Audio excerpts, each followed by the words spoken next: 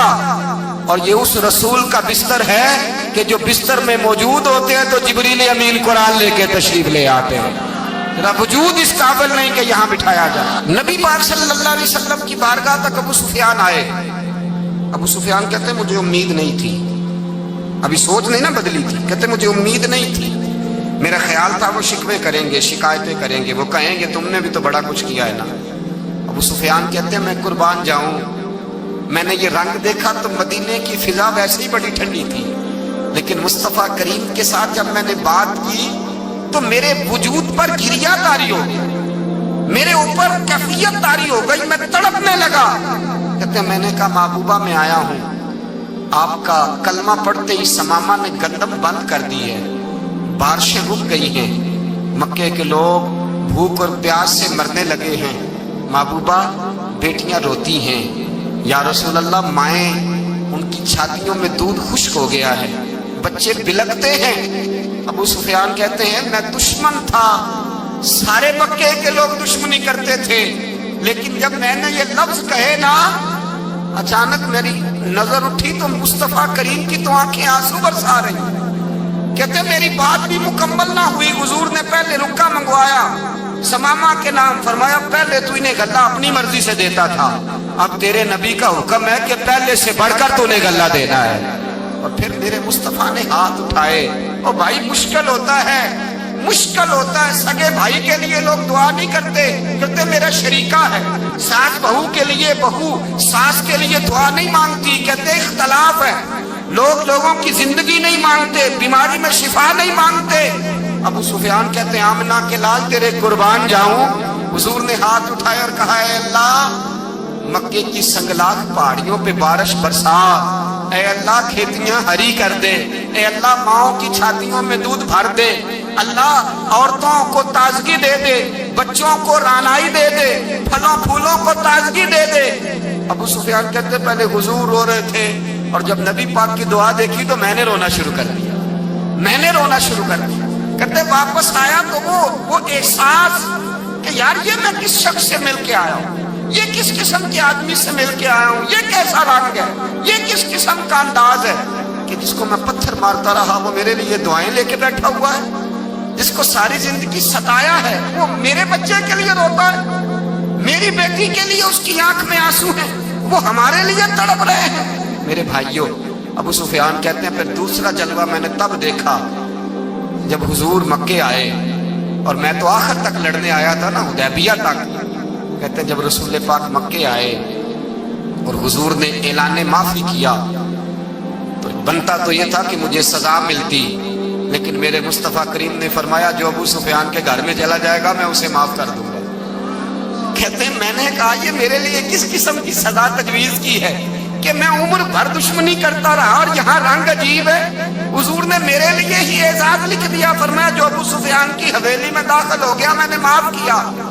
ابو سفیان کہتے ہیں پتہ نہیں کتنے پردے تھے جو اٹھ گئے، پتہ نہیں کتنی منزلیں تھیں جو طے ہو گئی، پتہ نہیں کتنے جلوے تھے جن کا نظارہ ہو گیا، اور میں نے غور سے چہرہ دیکھا تو میری آنکھوں سے پٹی اتر گئی اور مجھے عبداللہ کے یتیم بیٹے کے پیچھے محمد الرسول اللہ کے جلوے نظر آنے شروع ہو گئے۔ اخلاقی قدریں جب موجود رہتی، یہاں تو لوگ مرے ہوئے شخص کو مارتے ہیں، یہاں تو سڑک پر کتنی کراوٹ ہے اور کتنا گر گیا ہے اخلاق ان لوگوں کا، ایکسیڈنٹ ہو گیا ہے، ٹرین کی پٹری سے اتر گئی ہے، چیخو پکار ہے، آہیں ہیں، تڑپنا ہے، رونا ہے، سسکیاں ہیں، ماں کا بازو کٹا ہے پر وہ چیختی ہے ذرا میرے بیٹے کا پتہ کرو، باپ کی آنکھوں میں ریت پڑ گئی ہے پر وہ تڑپتا ہو میرا بیٹا تھا، چیخو پکار ہو رہی ہے۔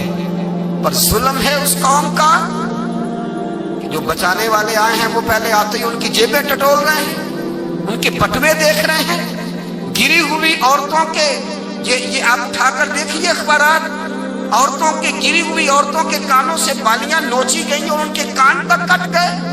یہ اس قوم کا حال ہے۔ اقبال کہتے ہیں جنہیں آتا نہیں دنیا میں کوئی فن تم ہو اور بیچ کھاتے ہیں جو بزرگوں کا کفن تم ہو۔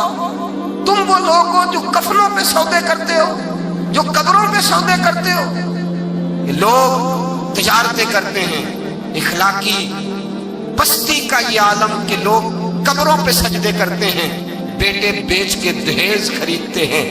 غریب کی بیٹی روز تڑپتی ہے، روتی ہے، روز سسکیاں لیتی ہے کہ کہاں سے وہ دروازہ کھلے گا جب میں بھی جب سہاگن ہوں گی، جب میرا باپ بھی عزت کے ساتھ مجھے رخصت کرے گا۔ اور غریب آدمی بیٹی کی شادی کے بعد اتنا دکھی رہتا ہے، وہ بھی کم ہی لوگ جانتے ہیں، وہ بھی وہی لوگ جانتے ہیں جو اس منظر سے گزرتے ہیں۔ ہمارا اخلاقی معاملہ اس قدر زیادہ تباہی کا شکار ہے۔ میرے مصطفیٰ کریم سید عالم نور مجسم صلی اللہ علیہ وسلم جذبات کا خیال رکھتے، احساسات کا خیال رکھتے، تصورات کا۔ او بھائی، اس سے بڑا اخلاق کا مظاہرہ کہاں سے لینے جاؤ گے؟ کہ آمنہ کے لال فرماتے ہیں میرا دل کرتا ہے نماز لمبی پڑھاؤں، نماز اللہ کی نماز، دل کرتا ہے لمبی نماز پڑھاؤں، میں لمبی لمبی صورتیں تلاوت کروں، میں کھل کے رب کریم کا قرآن پڑھوں، میں اللہ تبارک و تعالیٰ کے قرآن مجید کے ذائقوں میں کھو جاؤں۔